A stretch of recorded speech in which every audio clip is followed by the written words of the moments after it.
canción favorita en este momento de tu vida que digas, esta la repito siempre?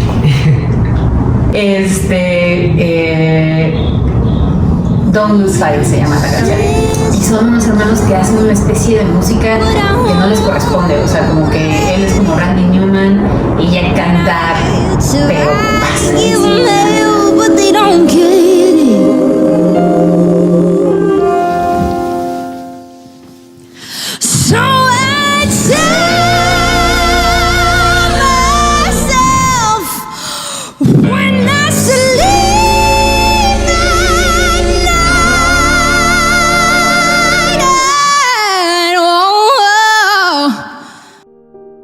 Les vamos a pedir que atrasemos nuestros relojes 37 minutos. Así, si todo falla y esto es un descalabro, no habrán perdido nada. Ahora vivimos en un nuevo uso horario. Tenemos buenas intenciones. Quienes hicimos esto, queremos detener el tiempo. Para tratar de recrear una vida.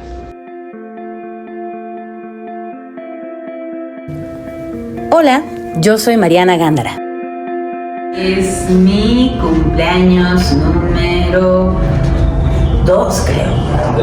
Sí, estoy en casa de mis papás y estoy comiéndome una cuchara de fresa. Sí, estoy súper chiquitita.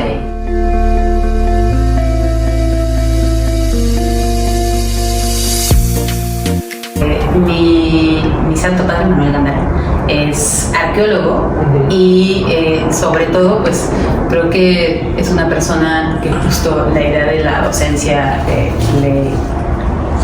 ha sido como muy central en su vida, y de un tiempo para acá los museos también son una cosa importante, y la interpretación temática. Entonces, seguramente aquí está hablando de algo que tiene que ver con eso, ¿no? Sí. Pero creo que es una influencia clarísima en mi vida sobre, pues eso, el cariño al conocimiento, a compartirlo, Mi papá tiene odia el posmodernismo porque creo que él es muy creyente de la verdad, ¿no? O sea, sí. Que hay una verdad y hay unos valores y los seres humanos y la humanidad y tal. Yo no sé si hay una sola verdad, pero nada, como que me contagió desde muy chiquita su amor por el conocimiento, por el aprendizaje, ¿no? Y entonces eso es así, se le quiere mucho. Algún día me dijo que hay cosas de las que no te puedes echar para atrás, ¿no? Y que una de ellas era la muerte, ¿no? No hay manera de, una vez que eso pasa, ¿no? Ya no hubo cómo. Pero que la otra era la vida. Entonces, que una vez que yo había nacido, ¿no? Se había dado cuenta que así como era inexorable y tú no podías escapar de la muerte, tampoco puedes escapar de la vida. Sí. Y que eso no se me olvida. Mi madre santa, en un bellísimo jardín inglés. Anita, mi mamá. Pues nada, ¿qué se dice de las mamás? Que alcanza a decirlo todo, ¿no? Yo creo que la relación con mi mamá es probablemente la relación más compleja de mi vida, como seguramente será para varias. Sí.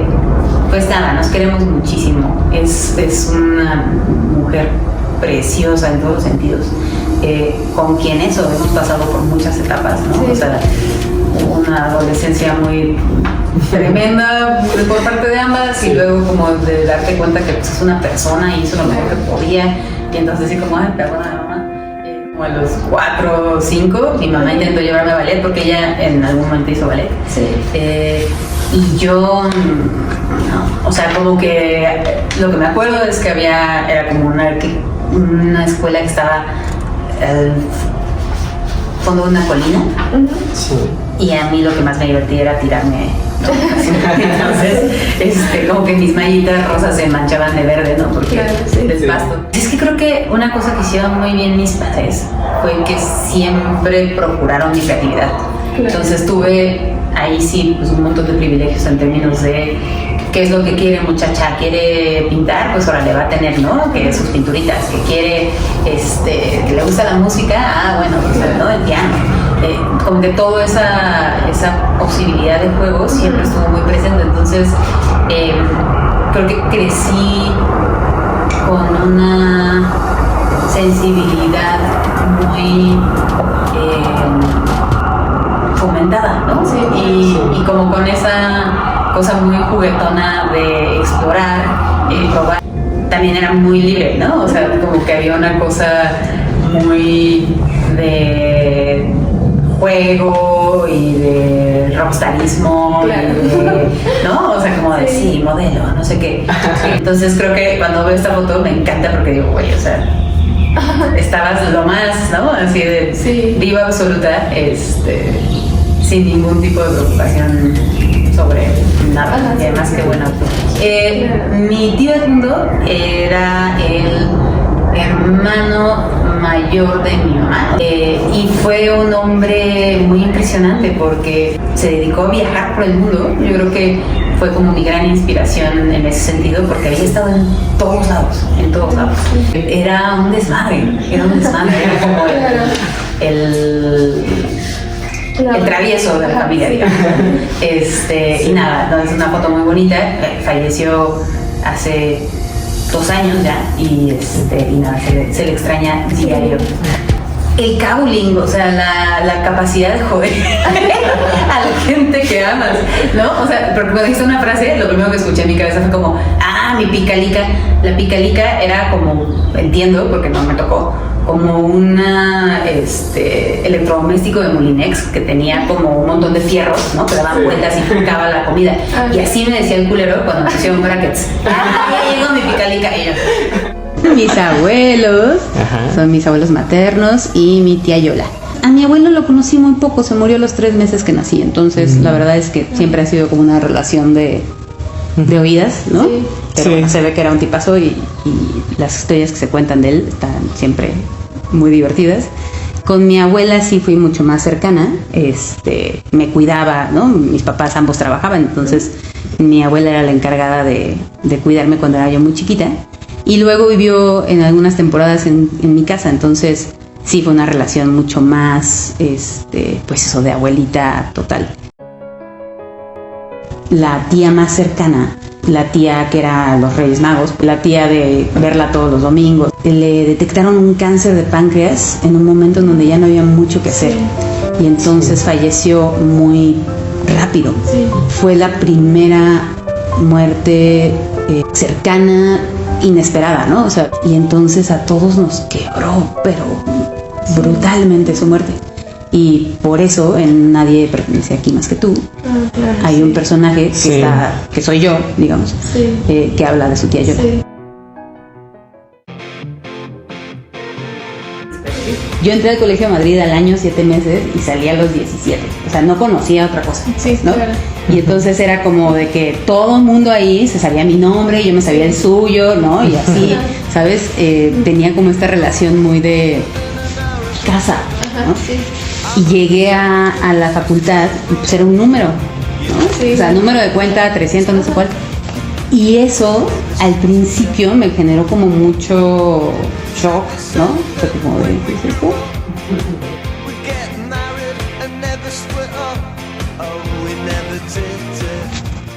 Después de la prepa, yo llevaba mucho tiempo ahorrando dinero para hacer un viaje largo.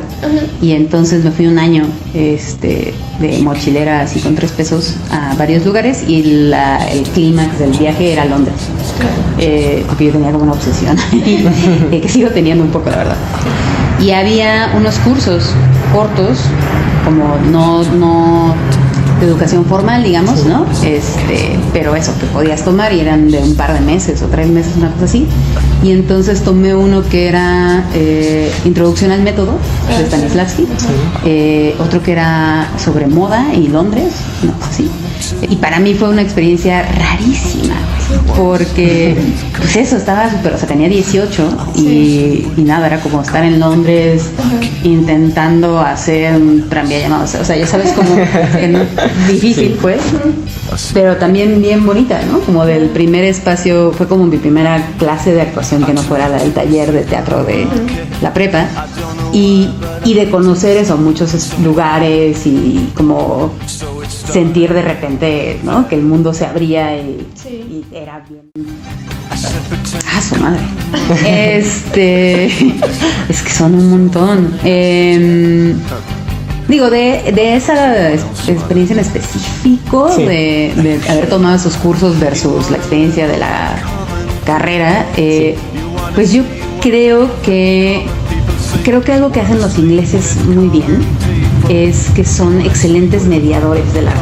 Entonces, la mediación justamente es este proceso en donde tienes la obra de arte, tienes a los públicos y entendemos que si bien puede ser que, o sea, hay ¿no? obras de arte que no necesitan demasiada explicación, o sea, tú escuchas Juan Gabriel en Bellas Artes y lloras y no pasa nada, nadie te tiene que contar por qué es tan precioso, pero si alguien te explica quién es el Divo de Juárez, pues sientes otras cosas. Los ingleses para mí son así, el non plus ultra de eso, ¿no? Tienen como mucho cuidado de lo que puede no estar diciéndose, lo que puede haber quedado sobreentendido. Entonces, creo que la manera en la que piensan esos procesos educativos a mí se me hace muy fascinante. Fue a partir de que llevábamos ya un rato trabajando en La Madriguera, que era el teatro donde estaba Alberto Villarreal, Artillería Producciones, que era su compañía, y un grupo de compañeros y compañeras de la carrera. Habíamos armado un seminario que se llamaba Eñe, y entonces era un espacio donde nos poníamos a discutir acerca de la dirección. De repente dijo Alberto, está padrísima su teoría, pero ya les toca la práctica. Cada uno de ustedes va a estrenar una obra aquí, les vamos a dar una temporada, entonces vayan pensando qué quieren hacer. Y entonces leí unos textos, unos cuentos de una artista gringa que se llama Miranda July, y entonces decidí que los adaptaba, ¿no? Entonces la primera vez que escribí teatro fue para mi debut profesional, que es Nadie pertenece aquí. Siento que no es que hubiera, cuando menos en mi caso, un momento específico en donde yo podía contarles, ahí fue, ¿no? La agresión o la discriminación, pero lo que sí me queda claro es que era estructural. O sea, éramos muchas más mujeres que hombres, muchas más mujeres que hombres. Y cuando decidí que me especializaba en dirección, súbitamente éramos 4, ¿no? Sí, eran mucho más los compañeros hombres en esa especialidad, ¿no? Entonces, hay algo ahí que claramente ocurre, ¿no? Que aquellos roles que se suponían los roles de toma de decisión estaban, pues, tradicionalmente ocupados por hombres, ¿no? Que había una falta de cuidado por parte de la facultad, ¿no? A las necesidades que podían tener, por ejemplo, estudiantes que fueran madres. La presión era un poco esa, ¿no? Como estar remando a contracorriente de algo que además, como es estructural y sistémico, tampoco es tan fácil decir, bueno, me voy a revelar, ¿no? Pues es que creo que, o sea, al final de cuentas una carrera lo que te da es una estructura de pensamiento. A mí lo que me pasó en el colegio es que durante un buen rato estaba un poco como preocupada porque no encontraba ese eco del teatro que yo quería hacer o que me interesaba, ¿no? En las clases que estaba tomando, hasta que ya como que empezó a cambiar la cosa y empecé a lo mejor a escoger también yo mejor, ¿no? Mis docentes. Lo que hizo que mi experiencia de la carrera se sintiera completa e integral, pues era que además de estar haciendo las clases, pues iba a exposiciones y me quedaba en la biblioteca central. Creo que lo que hizo muy completa mi educación fue la UNAM, como en todas las oportunidades que te da, ¿no? Poder ir a ver teatro, poder ir a ver danza, poder ir a la UNAM.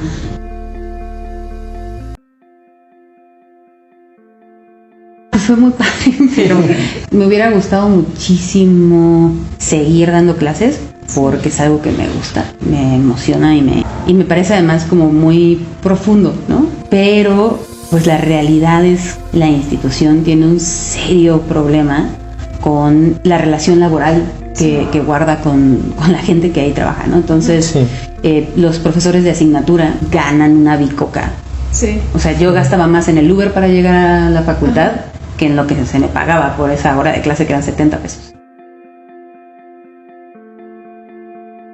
Primera, yo creo que la gente, las personas que conocí en el colegio, pues muchas son personas con las que sigo colaborando, ¿no? Y de la que aprendí un montón. Y creo que también la otra cosa es como la diversidad absoluta, ¿no? O sea, creo que a diferencia de cualquier otra escuela de teatro, el Colegio de Literatura Dramática y Teatro es el espacio donde hay mayor diversidad entre las personas que están estudiando, ¿no? Y esa idea de que no todos nos parezcamos es bien valiosa y sobre todo es bien importante si lo que vas a hacer es artes escénicas, ¿no? Qué hueva que toda la gente con la que estés estudiando se parezca a ti. Sí. Y qué trágico y qué cruel si toda la gente además es de clase media, blanca, fresa. Y creo que también la libertad, porque hay una cosa como de desarriate, o sea... cosas culeras, que no haya papel de baño. O sea, sí me parece muy cabrón, pues, Sí. ¿no? O sea, como que nos reímos de eso porque pues tenemos que reírnos porque no hay de otra. Pero sí me parece como una falta de respeto, digamos, ¿no? Que en la máxima casa de estudios no tengamos papel de baño, güey, ¿no? O sea, está cabrón. Entonces eso, la precariedad de las condiciones en las que se ejerce el aprendizaje, me parece que no es un problema del colegio, ¿no? Ni de la facultad, pero que sí es de las cosas que digo, las tres no tan favoritas, ¿no? La otra creo que es que cuando menos yo me sentía, o sea, la otra cara de esta independencia y de esta libertad, ¿no? Es que de repente yo me sentía un poco perdida. En la versión que yo viví, yo a veces no tenía las herramientas para tomar algunas de esas decisiones, ¿no? Y siento que me hubiera gustado que hubiera como alguien a quien yo pudiera acudir de manera muy clara a decir, no sé para dónde, ¿no? Es que me estoy preguntando estas cosas, es que, ¿no? O sea, siento que un espacio como de asesoría o de tutoría podría haber estado bien. Claro. Y lo tercero, pues creo que hubiera estado muy bien que hubiera más espacios de como vínculo con los colegas del futuro.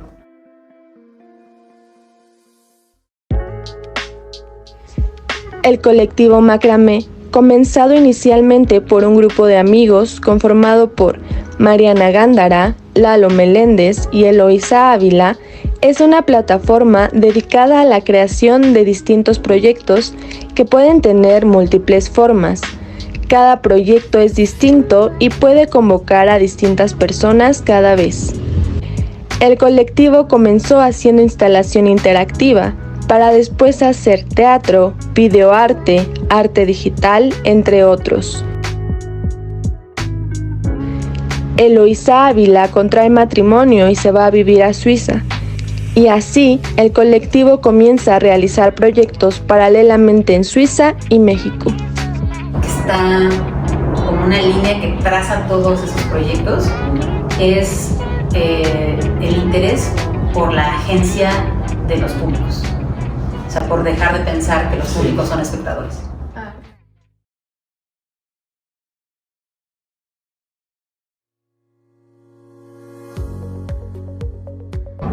Siento que no hubo una cuarta pared que romper en mi proceso, porque como que nunca fue mi juego, ¿no?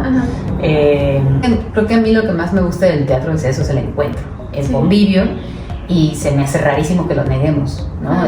Cuando menos es lo que yo hago, ¿no? Está muy al centro la idea de que tú estás ahí. Claro. Y que nos emociona que estés ahí, y que el hecho de que estés ahí abre posibilidades y hace que las cosas sean emocionantes y deja un espacio a lo imprevisto y, ¿no? Creo que como que ahí hay una cosa que me parece muy vital. Lo hacemos desde el saber que las cosas tienen que ser, para que sean gozosas, consensadas, ¿no? Entonces tú tienes que haber dicho yo quiero, ¿no? Sí. Y tiene que haber partido de que se te antojara hacer lo que sea que te estábamos invitando a hacer. Entonces, en todas las obras en donde eso pasa, sobre todo en las que la participación de los espectadores es muy central, ¿no? Sí, o sea, sí. nada siempre, todo nunca. Sí. Toda la obra está diseñada para eso, ¿no? O sea, la manera en la que vamos construyendo, y lo digo en plural, porque muchas veces es una construcción en colectivo, Sí, ¿no? Sí. Que parte de un laboratorio, por ejemplo. Entonces, en ese caso era ir haciendo escenas, acciones, ejercicios que iban construyendo pequeños momentos, ¿no? Y entender como que este tiene que ir primero porque en este caso lo que estamos graficando es un poco el arco dramático de la interacción, digamos, ¿no? Sí. Entonces, eso ha sido una cosa mucho de prueba y error, ¿no? Sí. Y en cada proyecto, por más que ya sepamos como que hay cosas que mejor no hacerlas de esa manera o proponerlo de esta forma, ¿no? Siempre implica como estar muy consciente del presente Sí. y de la gente que está ahí, ¿no? Entonces hay como una capacidad, que creo que es parte del asunto, de ir ajustando de función a función, Sí. pero también hay otra cosa que es como, pues que ya no estamos empezando en cada uno de los proyectos a buscar el hilo negro, ¿no? O sea, Sí. por ejemplo, una de las cosas que es ley es que nosotros creemos en una frase del Che Guevara que dice que ser solidario es correr los mismos riesgos. Entonces, yo nunca voy a pedirle a los espectadores, las espectadoras, que hagan algo que yo no estoy dispuesta a hacer, Claro. Sí. Sí. ¿no? Y entonces eso, o sea, eso ya de entrada, que tú estás en el público y ves que quien está enfrente está arriesgándose, está vulnerándose, y entonces te invito a que bailemos, ¿no? Claro. Por citar, ¿no? Ese momentito de interacción en Nadie pertenece aquí más que tú. Creo que eso, o sea, el momento en donde Carola acaba de contarnos la tremenda soledad en la que está, ¿no? Y que lo único que quiere es que alguien la saque a bailar, y entonces se venda los ojos, cosa que de alguna manera le libera a los espectadores de la presión de ser vistos por ella, aunque serán vistos por los demás, ¿no? Sí. Sí. Y lo único que pasa es que le pone play a una canción y extiende los brazos, ¿no? Esta cosa como de nadie está siendo obligado, ¿no? Sí. Pero ya hay una cosa cargada a nivel emotivo en el aire, en donde todos sentimos que es que pobre mujer, güey, ¿no? O sea, sí, de verdad se merece que alguien al menos baile una canción con ella, ¿no? Y estas miradas que empiezan a pasar entre todos, como de, bueno, ¿vas a ser tú? ¿Quién soy yo? ¿Qué? ¿No? Creo que todo eso es como lo que hemos ido aprendiendo a ver. Es una obra que parte de un momento muy particular en mi vida. Me estaba preguntando mucho qué me impidía vivir la vida que deseo. Claro. Una cosa que pasa en esa obra es que justo pues sí hay un montón de melancolía porque como que hay una pregunta también sobre la autenticidad, ¿no? La necesidad de la conexión con el otro. Había también esta cosa de que había fallecido mi tía, ¿no? O sea, como que eran muchas cosas que estarme abriendo al mundo profesional y no sentir que tenía un asidero, ¿no? Entonces como que todo eso está de alguna manera ahí jugando, y de los cuentos originales, pues en realidad todos son personajes rarísimos, solitarios, rotos de alguna manera, ¿no? Sí. Pero la idea era que al final de la función los espectadores salieran con la sensación como de que su vida estaba ahí, ¿no? O sea, ahora le vas a salir a la calle a la oportunidad de vivir tu vida, ¿no? O sea, es una obra en donde filmábamos a los espectadores, la madriguera estaba en este segundo piso, y entonces la gente se formaba, ¿no? Sobre la calle para entrar, y entonces había un balconcito y desde ahí podíamos grabar, ¿no? Había Andrea Portal, que hacía el personaje de ella, la frágil, que era un poco como mi personaje. Ella se asomaba por el balcón, ¿no? Y estaba grabando a los espectadores, así como en secreto, ¿no? Y entonces con eso empezaba la obra. Y y la idea era un poco que terminábamos la obra con ese mismo Con eso. video, ¿no? Y la pregunta era, pues, ¿qué tanto has cambiado a lo largo de estos 90 minutos, ¿no? Si algo cambió. Creo que lo que más me gusta del teatro es la idea de que no pasa si no estamos juntas, ¿no? Claro. Que esta idea de que no hubiera sido igual si no viniste tú, ¿cómo lo llevamos a su máxima expresión? Y justo creo que sí es en la obra de nada, nunca. Nada siempre, todo. Nada siempre, Sí, nada, todo nunca. sí, nada. A todo mundo siempre, le todo nunca. En donde la actriz les pregunta al público, ¿no? ¿Cuáles son sus razones del día de hoy, ¿no? Las de este día, las de este momento, ¿no? Entonces, partiendo de eso, a mí me gustaría saber cuáles son tus razones de hoy, del día qué de bonita hoy, pregunta. para estar con nosotros. Pues, como primero que nada, creo que como la reciprocidad, cuando me contactaron para decirme que querían entrevistarme, me pareció pues de verdad muy hermoso que hubiera un interés de su parte en mi trabajo, y entonces pues eso, como que me desperté con mucha emoción de conocerlos, ¿no? Y de saber pues eso. Y nada, creo que por otro lado la curiosidad, ¿no? Como saber, ok, ¿qué pasa con estas dos personas que van a ser pues mis futuros colegas, Claro. ¿no? ¿Qué están pensando? ¿Qué les emociona, ¿no? Sobre todo nos llama mucho la atención la botarga de casa. Es lo mejor. Es lo mejor. Y Ay, la amamos, sí. Pues la idea en realidad es que aquí es donde una confiesa que las cosas luego no están tan pensadas, ¿no? Sí. Pero yo quería hacer una obra en donde hubiera como estos personajes extraños, y muy temprano en esa construcción en mi cabeza apareció la idea de una persona que era una botarga de casa, sí.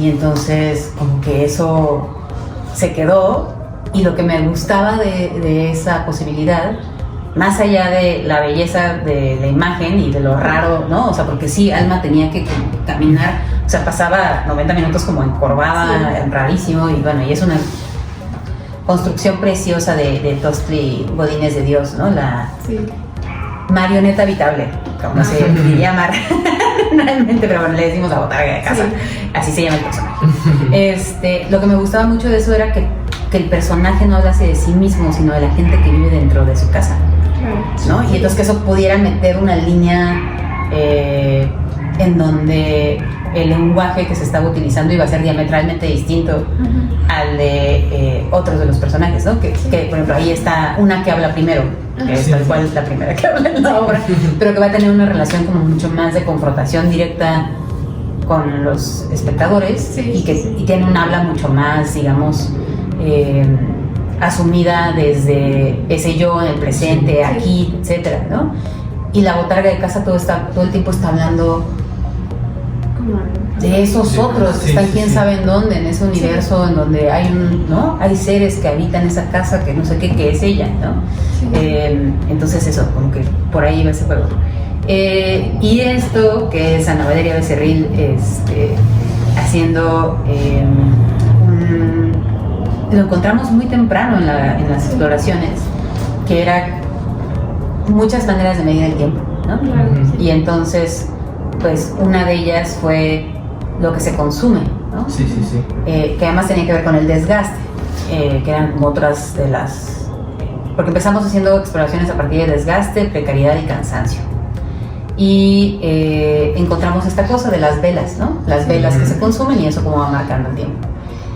Y luego, pues, como jugar con esas velas, llegamos a la idea de que podías pero muy precaria, o sea, porque toda la cosa era que todo estuviera construido de 3 pesos. Entonces, pues son velas chiquitas, cirios chiquitos, que están amarrados con masking a los dedos, ¿no?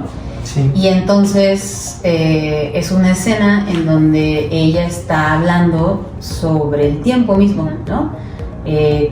cómo funciona, cuál es la medida de un segundo, cómo está eso relacionado a un latido de nuestro corazón, ¿no? Sí. Y que era como una manera de tener una imagen justo Sí. performática, porque está pasando, si son reales esas velas, si Sí. se puede quemar, etcétera, ¿no? En donde el tiempo se hace presente, ¿no? Y luego como también mostramos que podemos jugar con él, ¿no? Porque al final de cuentas, pues ella podía, ya después de varios ensayos, moverse sin mayor preocupación. Al principio dicen, retrasen sus relojes, Sí, 90 minutos, claro. y al finalizar les dicen como de, ¿ya vieron? Pues ya el tiempo no se perdió, estuvieron aquí.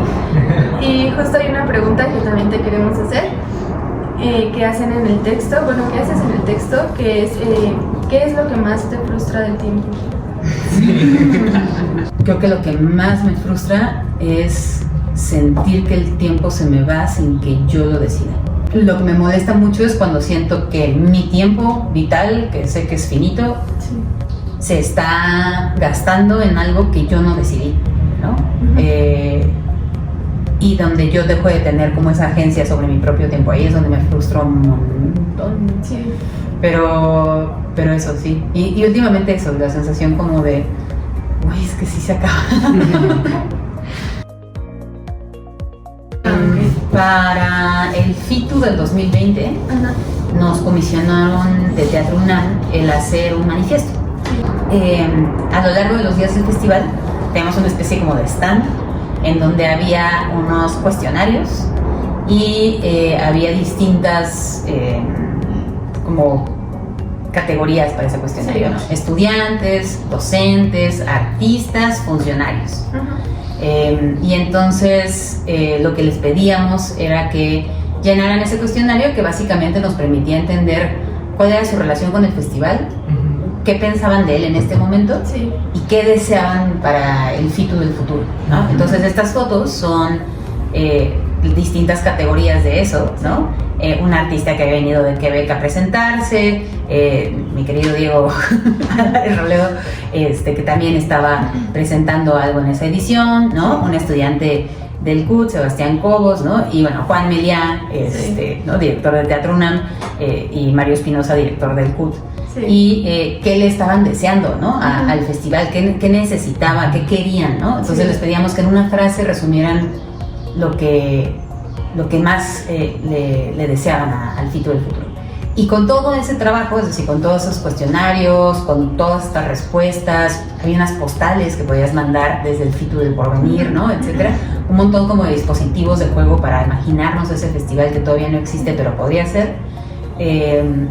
Yo lo que hice fue trabajar como medium y entonces tomar esos materiales y escribir ese manifiesto. Sí.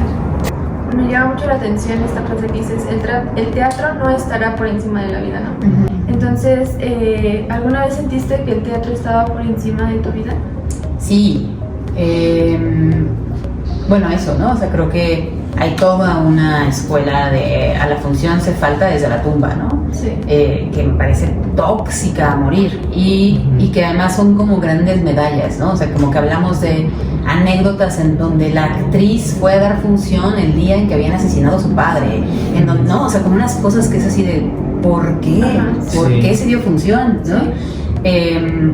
Y creo que eso ha, lamentablemente, pues llevado a un montón de abusos y en mi caso personal creo que a una autoexplotación de repente, ¿no? Claro, sí. Y a sentir incluso que estás fallando. ¿A quién? ¿Al teatro? ¿Qué es eso? ¿No? Entonces, creo que está muy bien pues que nos apasione y que nos comprometamos con lo que hacemos. Sí. No creo que eso para nada tenga que ser a costa de nuestro bienestar, de nuestra salud mental, de nuestra salud física, de nuestras relaciones interpersonales. Estas dos son de Mar de Fuchi, que fue la primera vez que exploramos esta cosa como de la participación del público. Primero pensamos que iba a ser algo para construir una obra, que esto venía después de Nadie pertenece aquí más de tú, Sí. es el segundo proyecto, digamos, pero en realidad se volvieron 4 días en el Julio Jiménez Rueda de ejercicios con el público. Sí. Y fue una belleza absoluta. Entonces, en esta foto, soy yo, lo que hacíamos es que era el funeral de todas las cosas que hemos perdido. Claro. Y entonces llegaba el público y teníamos una cobija que era enorme, era larguísima, o sea, eran muchos metros de tela, con la que tapábamos a todos y empezábamos a hacer una lista de todo lo que habíamos perdido en nuestras vidas. Y luego les pedíamos que escogieran las cosas que más les habían costado perder, Sí. y que pusieran una palabra, la identificaran con una palabra. Y les dábamos unos papelitos, Sí. como de China, y con un plumón, o sea, un aquacolor, Ajá. escribían esa palabra. Sí. Y pasaban al Julio, esto pasaba en el lobby del teatro, y pasaban al Julio Jiménez Rueda y había una tina, que es esta tina, les dábamos unas flores Sí. y hablábamos un poco de esta cosa de porque la obra se acerca de crecer, Sí, de que sí, se sí. siente crecer y Sí. darte cuenta que eres adulto. Entonces hablábamos un poco de ese proceso y les pedíamos que cuando estuvieran listos se despidieran de eso que habían perdido y aventaban su papelito a la tina, y lo que pasaba era que la tinta, como es de agua, se borraba. Ajá.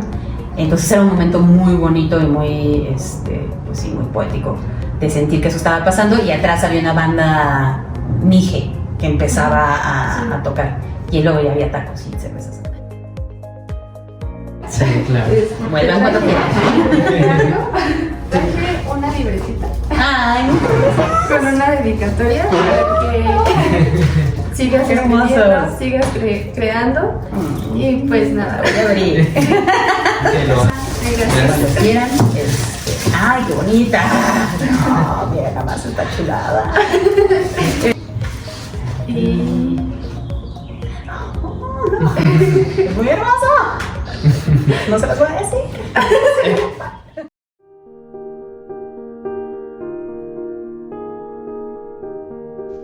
El día que conocimos a Mariana, el tiempo sufrió un cambio. Estos somos nosotros. Quisimos detener el tiempo. Sabíamos iba a ser absurdo y complicado, pero el intento es nuestro y eso vale la pena. Pronto regresaremos al presente. Ojalá el tiempo nos alcance y cuando lo haga, nos encuentre con las manos vacías para atraparlo.